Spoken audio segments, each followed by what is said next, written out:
아주 긴밀하게 모든 사체에 확실하게 대처해 나가야 되는데 도대체 장관 면접 보고 장관한테 보고도 안 받고 말이죠. 영 대통령으로서 영 지금 개판입니다. 그렇지만 제가 한 가지는 내가 참 안심이 된다라고 얘기하는 건 생각하는 거는 대북 관계입니다. 대북 관계에서 북한하고 대화하자라는 걸 일축하고 무슨 소리냐? 우리는 어떻게 해서든지 강경하게 나가야 되는 그거 하나 아주 마음에 들어서 제가 박근혜를 지지하고 있습니다.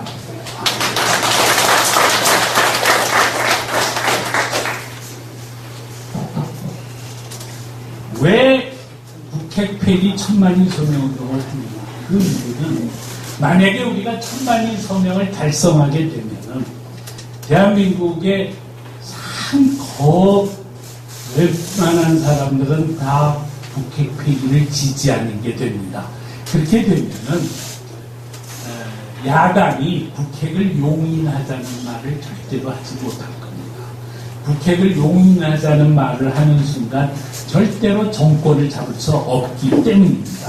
그래서 지금 우리에게 이 천만인 서명운동이 참으로 중요합니다. 이것을 통해서 대한민국의 국민적 합의가 무슨 대가를 지불했더라도 북핵을 폐기시켜야 된다라고 하는 국민적 합의를 만들어내는 것이 지금 우리 민족에게 너무나도 중요하다는 겁니다. 그런데 지금은요, 북한을 무너뜨리는 길밖에 없습니다. 그래서 저희 새로운 한국을 위한 국민연합은 아주 명확하게 지금은 북한을 무너뜨리는 길밖에 없다라는 걸 아주 분명하게 하고 있습니다. 통일을 어떻게 이루느냐? 대화를 통해서 통일이 이루어질 가능성은 단 1%도 없습니다. 지금 현재 통일의 가장 큰 가능성은 북한 김정은에 대해서 민심이 이반돼가지고 영국 공사 귀순하듯이 태영호 공사 귀순하듯이 그런 일들이 점점 커져가지고 아무튼 북한 주민들이 거기서 뭔가 변화가 뭔가 이 무너지는 역사가 이루어지는 것 그 길밖에 없다고 생각합니다. 저는 기독교인으로서 하나님께서 반드시 북한 주민들을 해방시킬 것이다 이렇게 저는 믿고 있습니다. 제가 이런 말 하려니까 하는 수 없이 여러분들을 여쭤봐야 되는데 여기 기독교인들이 있으면 손 좀 들어보시면 기독교인 별로 없으시네. 근데 저희 기독교인들은요, 야훼 하나님이 이스라엘 국민의 절규를 들으시고 바로왕의 압제에서 이스라엘 백성들을 모세를 보내서 해방시킨 그런 역사를 만들어내신 해방의 하나님입니다. 그래서 우리 기독교인들은 이 해방의 하나님이신 우리 야훼 하나님께서 북한 동포들의 절규를 들으시고 북한을 해방시키기로 결심하시고 그 해방의 역사를 이끌어간다라고 저는 생각을 하고 있습니다. 다만 우리 기독교인들이 열심히 그 하나님의 뜻을 열심히 실천하지 못해서 아직도 해방이 이루어지지 못하고 있다. 그렇게 저는 생각하고 있습니다.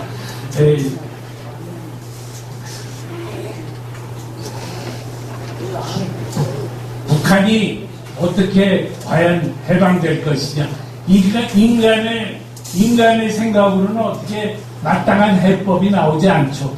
근데 저는 과거 전두환 정권 때도 그랬습니다. 전두환 정권 때, 이놈의 정권이 어떻게 하면 무너질까?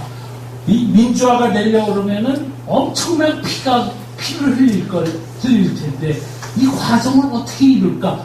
저는 아주 막막했습니다. 근데 노태우 선언이 나올 줄 누가 알았습니까? 피 한 방울 흘리지 않고 이 군사 독재에서 민주화로 이행이 됐습니다. 이거 하나님께서 하신 거다. 이게 우리 기독교인들의 고백입니다. 그리고 우리 대한민국을 사랑하는 하나님께서는 반드시 북한 동포들을 해방시켜 주실 것이다. 우리는 그것을 믿고 아주 단호하게 그 길을 갈 따름입니다. 근데 갑자기 목사가 또 티를 내네.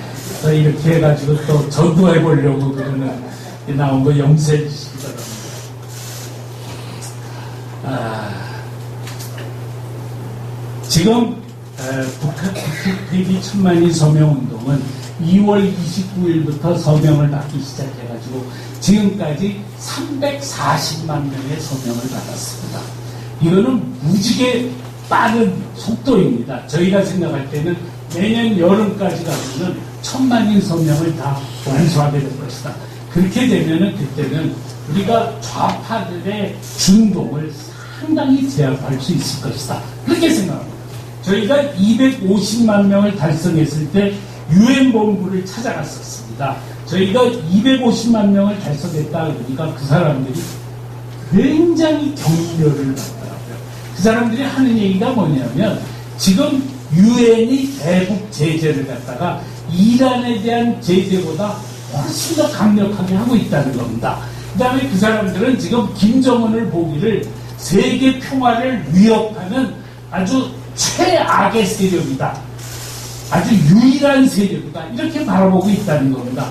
그래서 유엔은 절대로 김정은한테 굴복하지 않는다는 겁니다. 만약에 김정은한테 굴복하게 되면 그 다음부터 유엔은 존재 의의를 상실하게 된다는 겁니다. 근데 유엔이 제일 걱정하는 게 뭐냐면 한국 사람들이 북핵을 용인할까봐 걱정을 하는 겁니다. 유엔도 한국 안에 좌파들이 많은 걸 다 알고 있거든요. 그렇기 때문에 이 사람들이 우리가 한 4개월 동안에 250만 명을 받았다 그러니까 너무나도 크게 격려가 된다. 이렇게 얘기를 하더라고요. 그래서 저는 그걸 보면서 우리가 이 북핵 폐기 서명운동을 열심히 하는 게 얼마나 중요한가. 그리고 지금 우리에게 있어서 중요한 것은 김정은의 공격이 아니라 우리 내부 분열입니다. 이 내부 분열이 극복이 돼서 국민 대단합을 이룬다고 한다면 어떤 협박과 위협이 있더라도 얼마든지 우리가 거기에 대응할 수 있다라고 생각을 하는 거죠. 그래서 이 북핵 폐기 천만인 서명운동을 저희는 지금 시대에 가장 중요하게 해야 할 일로 그렇게 지금 생각을 하고 있습니다. 또 뿐만 아니라 우리는 서명운동을 하면서 어떻게 쓰든지 이메일을 거기다가 이메일을 작성하도록 이렇게 하고 있거든요. 왜냐? 이메일을 확보하는 게 중요합니다. 그래가지고 그 이메일을 통해서 계속해서 바른 말들을 해나가는 거죠. 그 정확한 정보를 줘서 그 사람들이 우리나라의 앞날에 대해서 바르게 판단할 수 있도록 이렇게 만들어가는 것을 해야 된다는 겁니다. 지금 우리나라에서 좀 무엇보다도 중요한 게 전 뭐 오늘 여기 2번 다시 오지 않을 거니까 그냥 소신 발언을 하겠는데요. 아이 뭐 초청할 것 같지가 않아서 네, 저같이 그냥 소신 발언하면 이게 좀 골치 아프거든요. 저는 어떻게 생각하느냐, 제가 지금 나이가 68입니다. 제가 무슨 욕심이 있고 무슨 야망이 있겠습니까? 저는 그냥 애국심 하나밖에 없습니다. 그저 내 자식 새끼가 행복하게 살 수 있는 나라가 됐으면 좋겠다는 생각밖에 없습니다. 그런데 저는 지금 어떻게 생각하느냐, 야당이 집권하면 우리나라 망한다. 이게 하면 좋으냐? 그렇게 생각합니다. 아니 김부겸이 같은 놈은 좀 그래도 좀 합리적으로 아니 그놈이 평화협정 얘기를 하는 거 보고 내 기가 막혀가지고 말이죠. 예. 지금은 북한하고 대화하고 타협하자라고 하는 게 평화의 길인 것처럼 생각하면 그 큰 오산입니다. 우리가 북한하고 대화하고 타협하고 공존하자 그러면 이거는 남과 북의 갈등과 대결을 계속 유지시키자는 것, 그거를 의미합니다. 그거는 정말 우리에게 있어서 아주 가장 큰 비극입니다.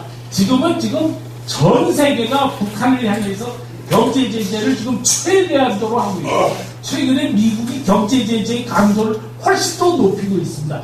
여태까지 대한민국 역사에서 이런 적이 없었습니다. 게다가 지금 김정은이가 하도 개판이어가지고 민심 이반이 과거에 이렇게 심각하게 이루어진 적이 없습니다. 그러면 지금이야말로 북한 주민들이 해방될 수 있는 기회가 지금 코앞에 다가왔다 이렇게 생각합니다. 항상 위기는 기회입니다.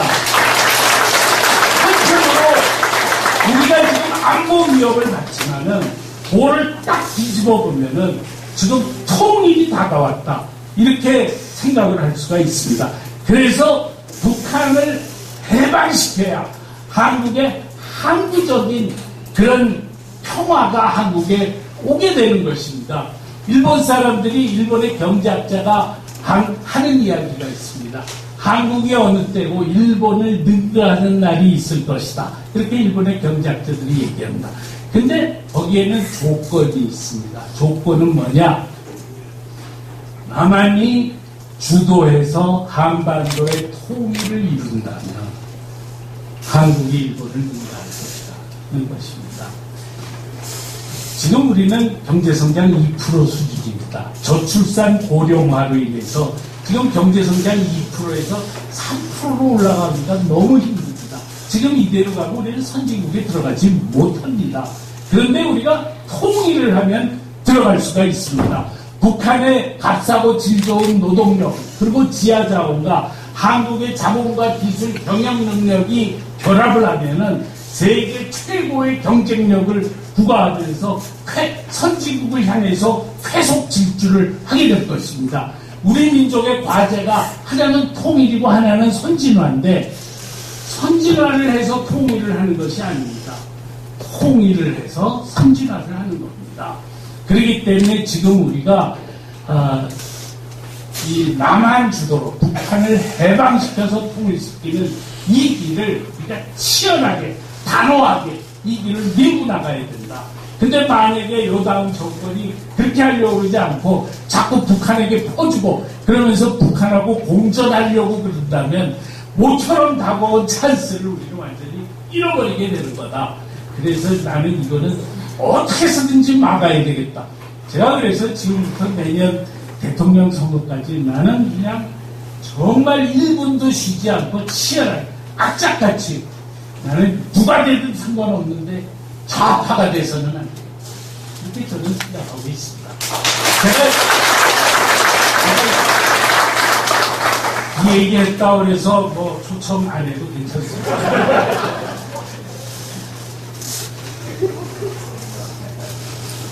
됐습니다. 예.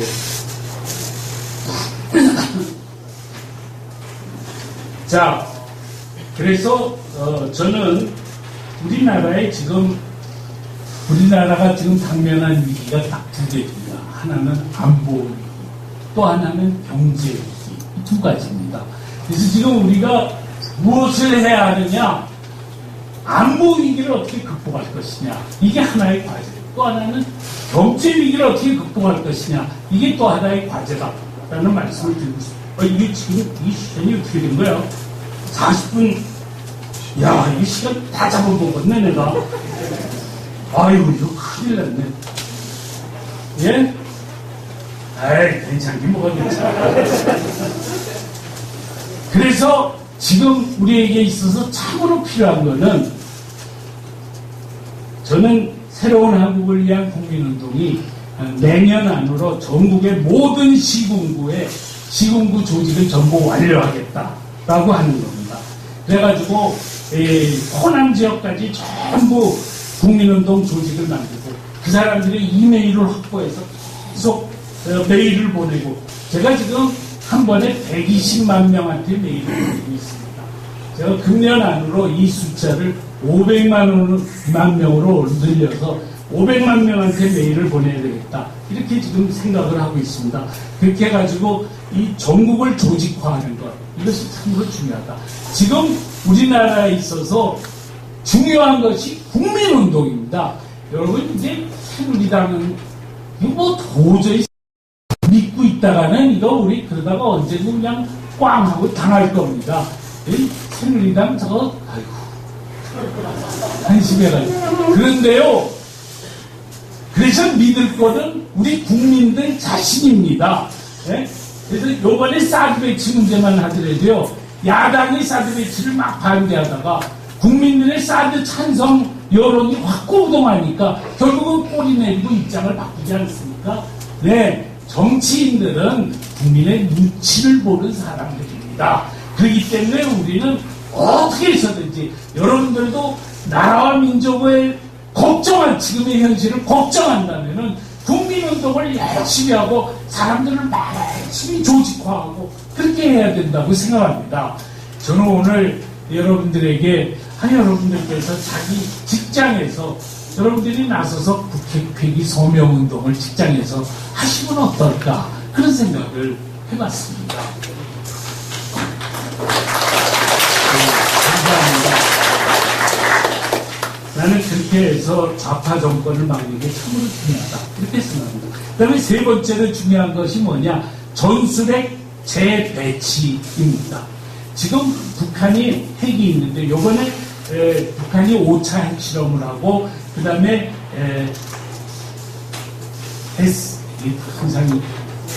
SLBM 그걸 왜 이런데 왜 이렇게 참 힘이 드네요. SLBM의 잠수함 발사 이 탄도미사일을 성공시켰습니다.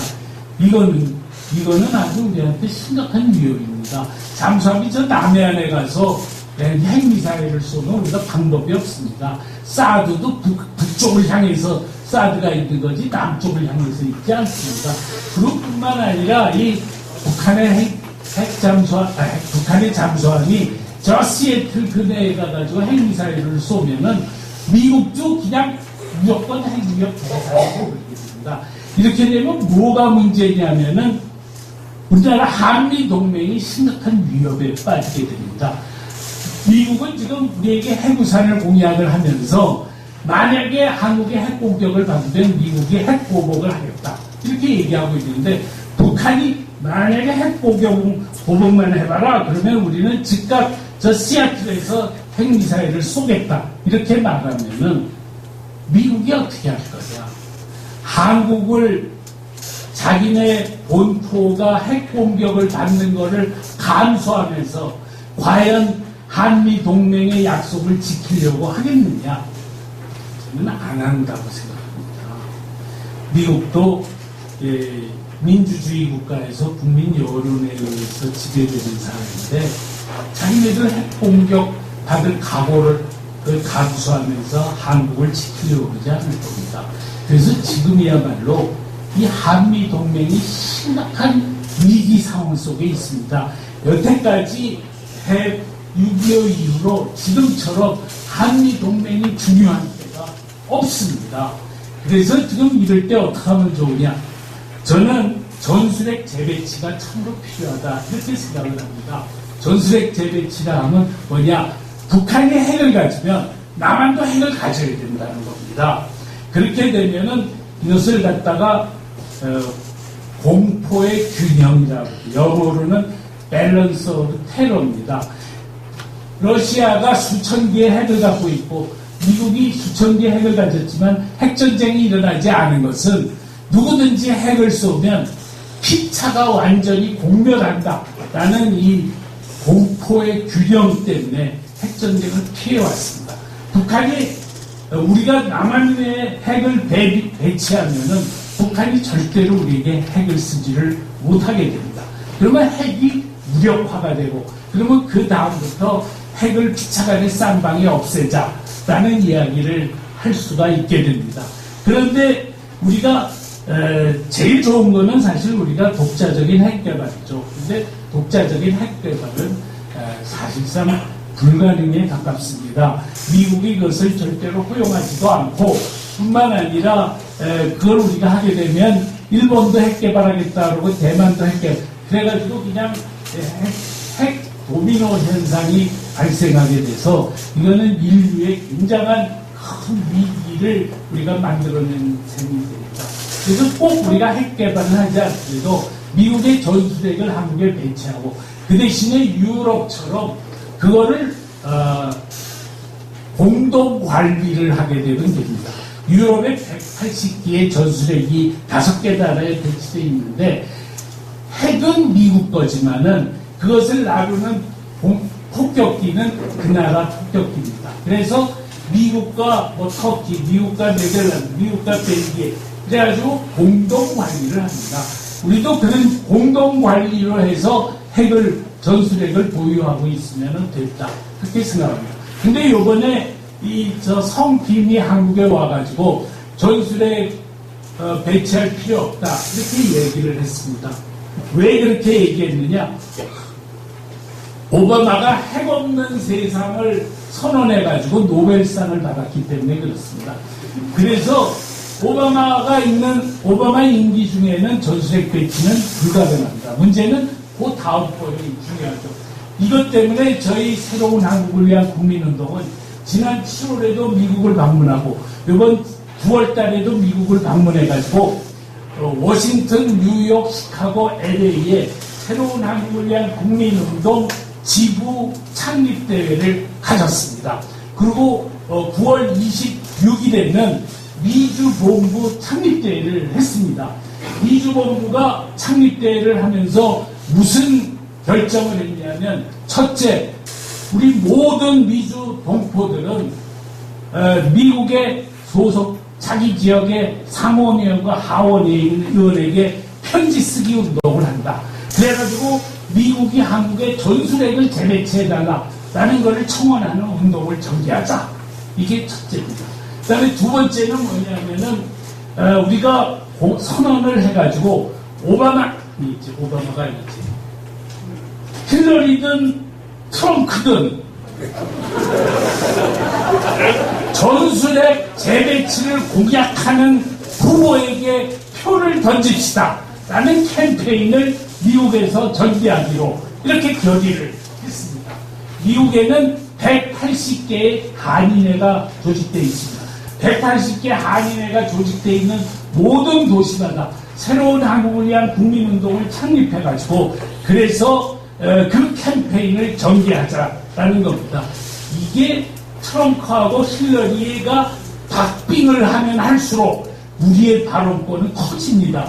근데 요번에 힐러리가 상당히 앞서가가지고 이러면 힘 좀 약해지는데 그렇지만 여하튼 간에 지금 우리 한국 사람이 미국에다 대고서는 청원을 하는 거는 콧방귀도 듣지는 않습니다. 그러나 미주 동포 시민들이 편지 쓰고 주장하는 거는 그 사람들이 대시닥 발언을 하더라고요.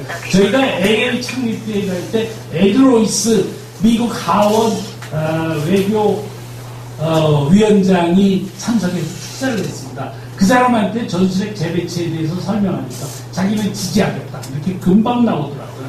그래서 우리는 전술핵 재배치 문제에 대해서 도대체 이 박근혜 대통령은 이게 아무짝에도 바른 행동을 안 하는 거야.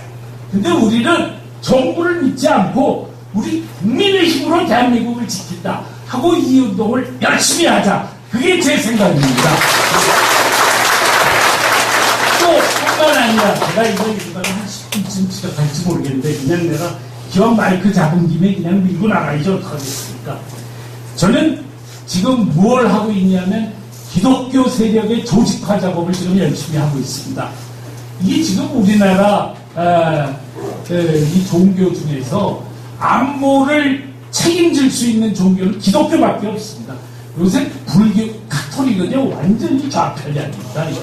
아주 못 말리는 좌편향입니다. 여기 혹시 가톨릭 교인이 있으면 죄송합니다만은 이게 사실입니다. 게다가 불교도 내가 하나도 없습니다. 그래도 지금 기독교밖에 믿을 때가 지금 없는 상태입니다. 근데 기독교가 조직화가 되어 있지 않습니다. 그냥 교회 조직은 돼 있어도 그거 갖고 안 된다. 행동하는 기독교인들을 전부 조직하자. 그래가지고 아무튼 저희는 금년 안으로 행동하는 목사, 장로, 집사들을 전국적으로 한 10,000명 정도를 조직화하겠다라고 하는 게 목적입니다. 그래서 도시별로 지금 기독교 운동본부를 지금 만들면서 그 사람들 조직화 작업을 하고 있습니다. 뿐만 아니라 NCC라고 아시죠? 모르나요? 네, 기독교 안에는 진보적인 기구로 NCC가 있고 보수적인 기구로 한기총이 있습니다. 근데 이놈의 NCC가 완전히 북한의 입장을 대변하고 있습니다. 그래서 이번에 저희가 감리교 교단하고 제가 속해 있는 통합측 교단이 NCC를 탈퇴하는 운동을 지금 전개하고 있습니다. 우리는 반드시 금년 안으로 NCC를 탈퇴해서 NCC를 완전히 무력화시키겠다. 이렇게 생각을 하고 있습니다. 그 다음에 또 한 가지는 우리가 북한이 제발 해방되게 해주십시오 하고서 하나님께 기도만 하고 있었으면 안 되겠다. 우리가 행동을 해야 된다. 이렇게 생각을 합니다. 근데 요전번에 조선일보가 통일과 나눔해가지고 모금운동을 열심히 했습니다. 난 조선일보가 무슨 좋은 일 할 줄 알았는데 나중에 그 돈 사용한 걸 보니까 꼭 필요한 일을 하나도 안 하고 변주 굴리는 일만 거기다 막 돈을 줬더라고요. 그래서 내가 아주 기가 막혀서 그래서 저희는 지금 기독교 안에 별도의 모금 창구를 만들려고 생각하고 있습니다. 그래가지고 하는 일이 뭐냐? 북한을 해방시키기 위해서 가장 필요한 일들을 지금부터 우리가 행동으로 개시하자. 그런 얘기입니다. 뭐가 필요하냐? 북한에 USB 보내는 게 제일 필요합니다. 신문에도 간단히 이게 나오고 있는데요. 2기가짜리 USB 하나에 20편의 영화를 그 안에 담을 수가 있습니다. 드라마를 담으면은 1회부터 최종회까지를 전부 담을 수가 있습니다. 그런데 그거를 갖다가 북한에 보내면 어떻게 되느냐? 이걸 갖다가 한 1억 원어치도 요만큼밖에 안 됩니다. USB 하나 단자 하나에 3만 원 정도를 내야 되거든요. 2기가짜리는 그렇게 하면은 그렇게 해서 그게 북한에 집어넣어가지고 이 장마당에 새벽에 그냥 땅바닥에다가 USB를 쫙 뿌리면 됩니다. 그러면 북한 사람들 항상 땅바닥을 쳐다보고 다니기 때문에 그거 그냥 그대로 갖고 집으로 간다는 거죠. 근데 이 북한 사람들이 가지고 있는 텔레비는 이게 중국산 중고 텔레비인데 거기에 USB 단자를 꼽을 수 있는 그게 있습니다. 그래서 꼽고 우리나라 드라마를 본다는 겁니다. 근데 북한이 흔들리게 되는 가장 최대의 이 무기가 뭐냐? 한국 드라마입니다. 최근에 북한을 탈북해서 한국에 오는 사람들은 거의 다 한국 드라마를 보고 오는 사람들입니다. 그래서 우리가 북한에다가 엄청나게 이 USB를 보급운동을 전개하자. 그걸 위해서 교회들이 모금운동을 지금부터 시작하겠다는 겁니다. 뭐 그것뿐만이 아니죠. 풍선 보내는 일, 탈북자들 구출하는 일, 그 다음에 남쪽에서 이런 북핵 폐기 운동을 열심히 조직화하는 일, 젊은이들을 이 시국을 바르게 볼 수 있도록 젊은이들을 교육시키는 활동, 이런 여러 가지 꼭 필요한 활동들이 있습니다. 그런 활동들을 하기 위해서 교회가 돈을 모으는 일을 지금부터 시작해야 된다. 이렇게 저희들은 생각을 하고 있습니다. 자, 이렇게 해서 제가 6가지 얘기를 했는데요. 이것이 지금 현재 제가 고심고심하면서 소위 안보위기 극복을 위해서 우리가 해야 할 일이 뭐냐, 이러한 일들이다 라고 생각했다는 말씀을 여러분들에게 드리고 싶습니다. 그리고 이거와 더불어서 이 다물 민족운동본부가 아주 굉장히 요번에 보니까 참 감동적인 운동단체인데 우리 새로운 위한 국민운동과 다물민족운동본부가 함께 손을 잡고 이 안보 위기 극복을 위해서 어떻게 해서든지 좌파 정권이 정권을 잡지 못하도록 만들기 위해서 우리가 함께 힘을 모으는 방법이 있는지 이것을 같이 협의할 수 있으면 참으로 좋겠다 이렇게 생각을 합니다. 자, 네, 감사합니다. 그 다음에 두 번째는 경제 위기입니다. 우리나라가 그동안에 IMF 경제위기, 금융위기에서 경제위기를 2번이나 겪었습니다. 근데 그때는 위기가 갑작스럽게 닥쳐왔기 때문에 국민들이 전부 단결해서 뭐 근무오기도 하고 그러면서 그걸 극복을 해냈습니다. 근데 이번 위기는 이게 좀 갑작스럽게 닥치는 게 아니라 꼭 개구리를 갖다가 냄비 속에 물 안에 집어넣고서는 불을 떼면은 점점 뜨거워져서 그냥 그대로 삶아버리는 그런 식의 위기입니다. 그런데 지금 문제는 뭐냐면 이것을 정부나 정치권이 과연 경제 위기를 극복할 수 있느냐, 그게 퀘스천입니다.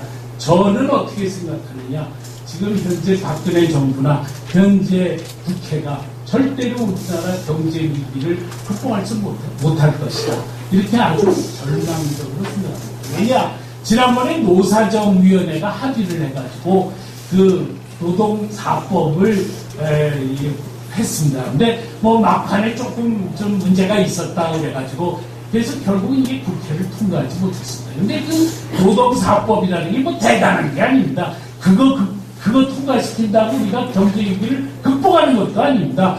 우리나라 경제 위기는 훨씬 더 심각하고 구조적입니다. 그럼에도 불구하고 그런 경제사법조차도 통과를 못 시켰습니다. 그걸 보면서 저는 지금 우리 정부와 정치권에게 맡겨서는 절대로 우리나라 경제 위기가 지금 극복되지 않는다는 겁니다. 그래서 어떻게 해야 되느냐?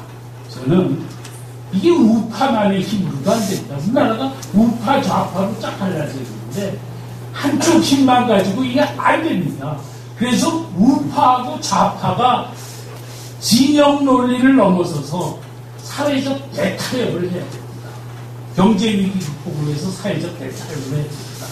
그러면서 자, 이거 우리가 지금 같이 대타협하지 않으면 이 위기를 극복할 수 없다, 그런 얘기를 해야 됩니다. 근데 제가 지금 이 얘기를 하면서 여러분들의 이해관계에 반하는 얘기를 제가 이제부터 조금 해야 됩니다.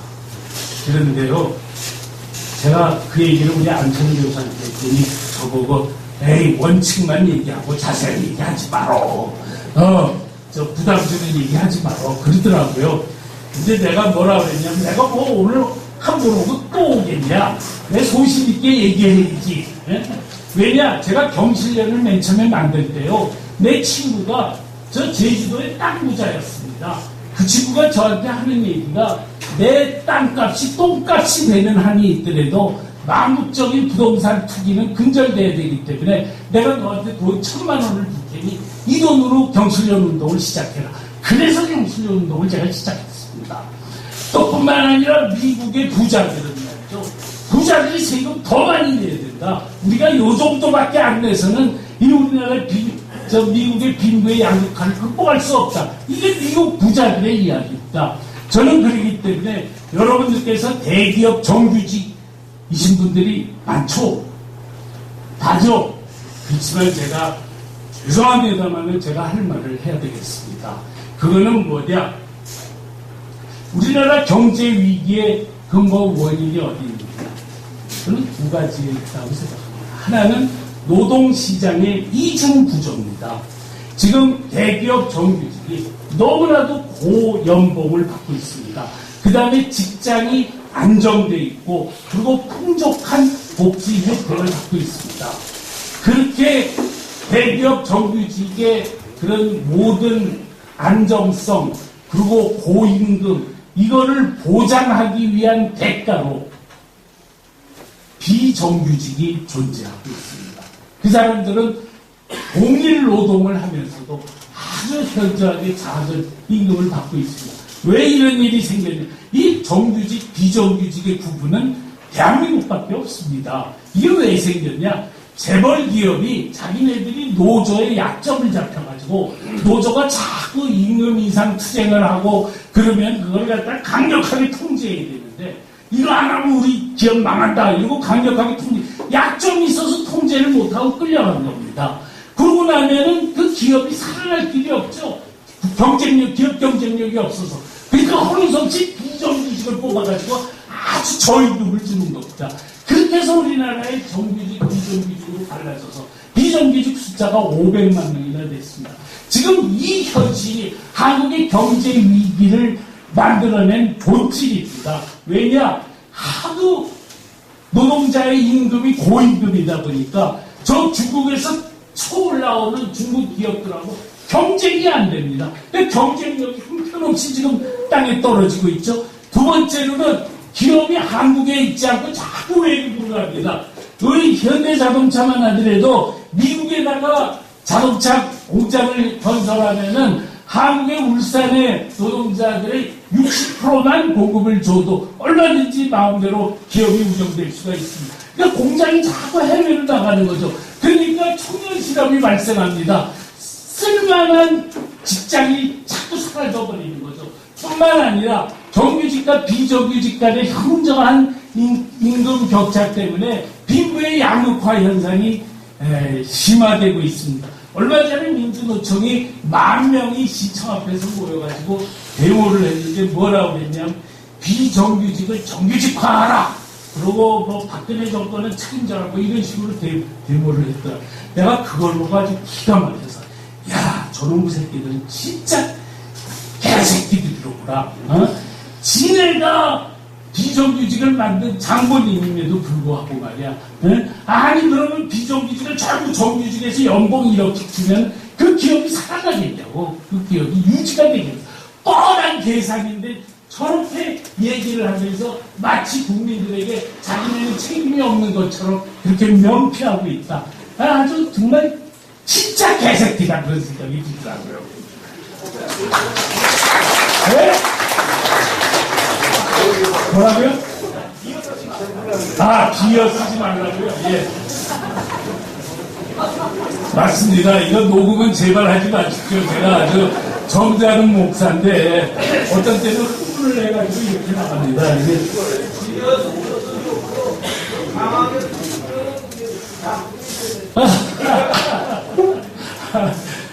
그래서 이 문제에 있어서는 뭐가 옳은 거냐? 저는 대기업 정규직은 임금을 깎고 비정규직은 임금을 올려서 동일 현장에서 동일 노동은 동일 임금을 받도록 해야 된다. 정규직과 비정규직의 구분을 없애버려야 된다. 라고 저는 생각합니다. 저는 이 생각을 하고서는 민주노총의 이소위원장 있지 않습니까?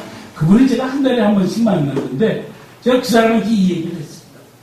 그랬더니 이소위원장이 그 목사님 말씀 맞습니다. 나 그거 지집니다. 제가 그래서 그 얘기를 듣고 감동이 됐습니다. 저는 우리나라의 대기업 정규직들이 정직하게 내가 지금 봉급을 너무 많이 받고 있다. 우리 기업이 경쟁력을 가지려면 내 봉급을 깎아야 된다. 이렇게 저는 얘기할 수 있어야 된다고 생각합니다. 예. 제가 또 한 번 안 올 거니까 내 소신방은 안 돼. 그런데 또 한 가지 문제는 뭐냐면은 노동 시장의 이중 구조만 가지고 안 된다는 겁니다. 뭐냐면 재벌 개혁도 해야 된다는 겁니다. 재벌 개혁도.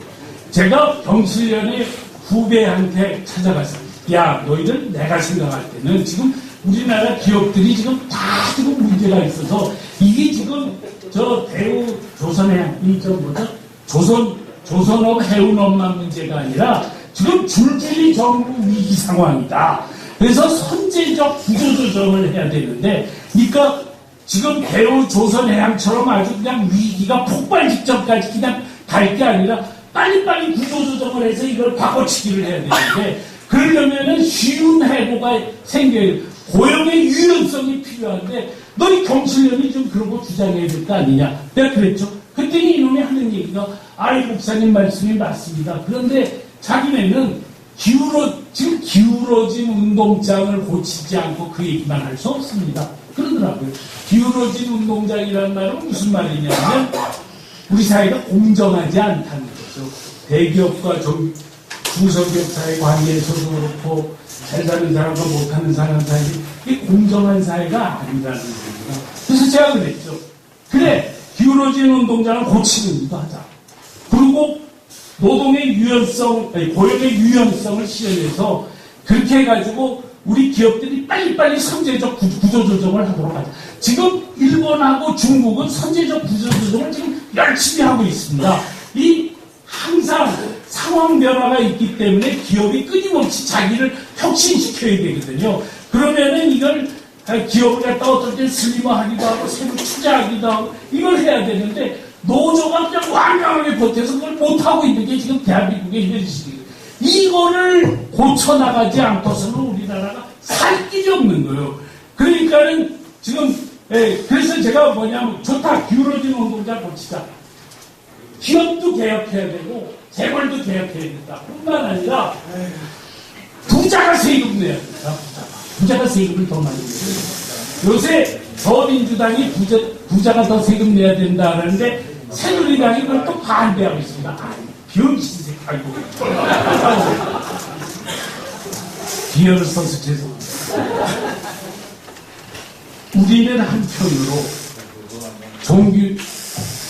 이 노동시장의 이중구조를 극복해야 되지만 다른 한편으로 부자가 세금을 더 내게 해야 됩니다.